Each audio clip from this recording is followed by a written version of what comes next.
Welcome to The Explainer. Today, we're diving into a really fascinating paradox of executive power. You see, the current administration is aggressively wielding its legal authority, but in two completely opposite directions. It's kind of like a giant legal puzzle. One policy moves inward, deeply affecting millions of Americans right here at home, while the other shoots outward, literally sending shockwaves through the entire international legal community. So it really begs the question, how exactly is the executive branch reshaping rights at home while simultaneously rewriting international law abroad?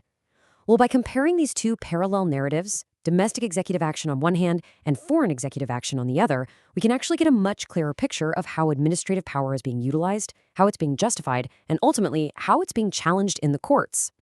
Here is our roadmap for today. First, we'll look at domestic policy and firearm rights. Second, the actual application process. Third, we'll pivot to international policy and ICC sanctions. And finally, the massive legal challenge pushing back against all of it. Section 1. Domestic policy, firearm rights, and restoring the Second Amendment.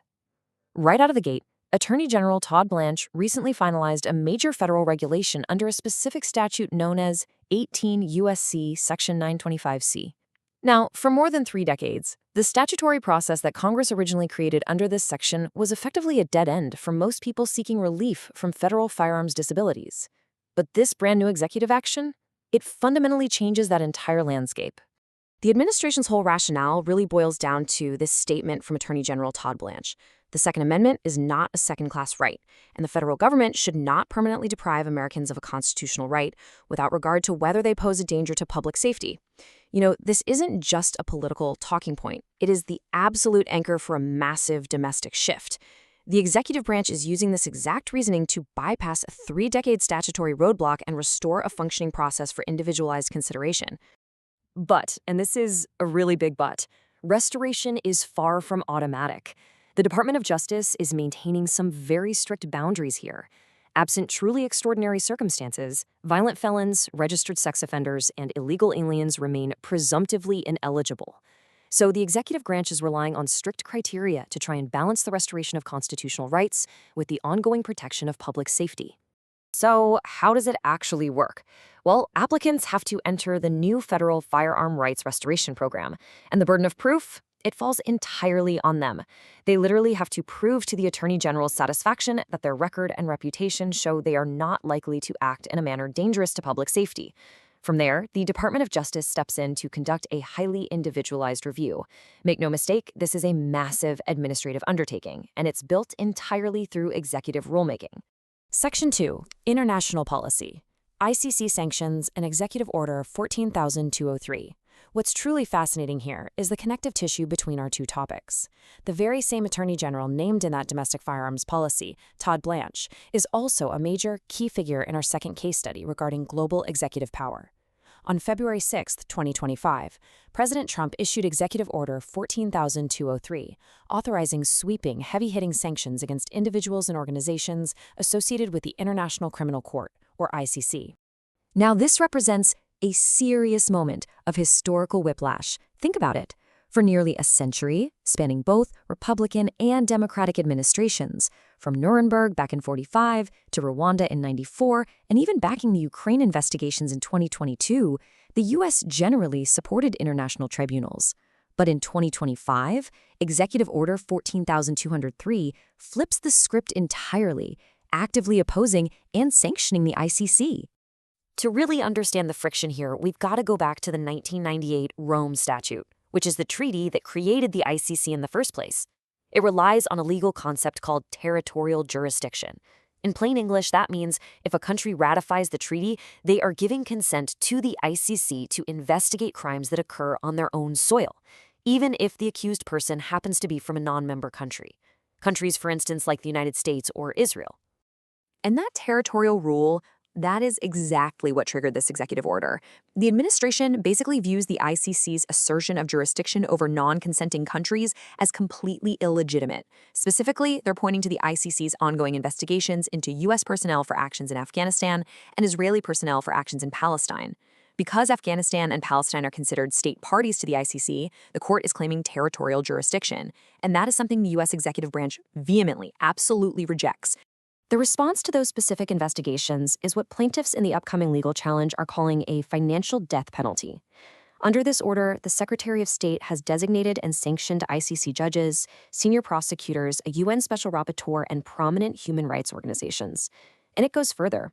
U.S. persons who provide support to these sanctioned individuals, even just providing education, advice, or legal representation, now face staggering civil fines and up to 20 years in prison.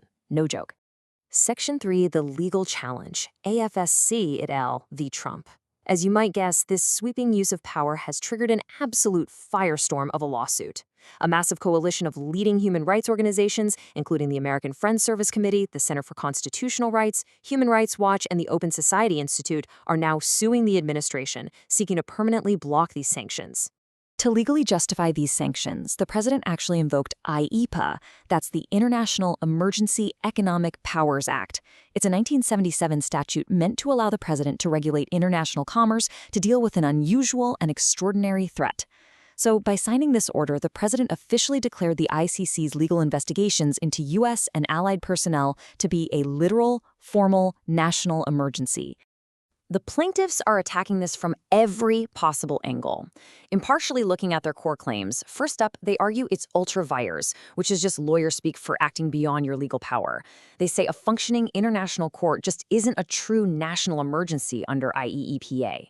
Second, they claim it directly conflicts with existing acts already passed by Congress, like the American Service Members Protection Act. Third, they argue it unconstitutionally chills their First Amendment rights to protected speech and advocacy. And finally, Quaker groups involved in the suit argue it even violates the Religious Freedom Restoration Act by penalizing their religiously motivated peace-building work. The complaint really doesn't mince words either, calling the whole thing an unlawful abuse of power and a frontal attack on the rule of law, the independence of judges, and the principle of equal access to justice. It is, for all intents and purposes, the ultimate collision course. The executive branch's definitions of national security and sovereignty pitted directly against civil society's defense of international law and constitutional rights. To wrap your head around the sheer scale of all this, just consider this one number: 30 million. That's how many Americans are potentially impacted by just the domestic firearms restoration policy we started with today. Whether we're talking about fundamentally altering the rights of tens of millions of citizens at home, or leveraging the full weight of the U.S. financial system against international judges abroad, the scope of the executive branch's current actions is truly, undeniably staggering. Which leaves us with this final, overarching thought. Both of these massive policy shifts rely entirely on how the executive branch interprets existing, often decades-old statutes, whether it's the 1968 Gun Control Act or the 1977 International Emergency Economic Powers Act. So as these policies inevitably face intense, grueling scrutiny in the courts, we have to ask, where exactly is the line between valid executive authority and statutory overreach? It's a question that is absolutely going to define the legal landscape for years to come. Thank you so much for joining me for this explainer, and I hope this provided a clear, structured look into the incredibly complex mechanisms of executive power today.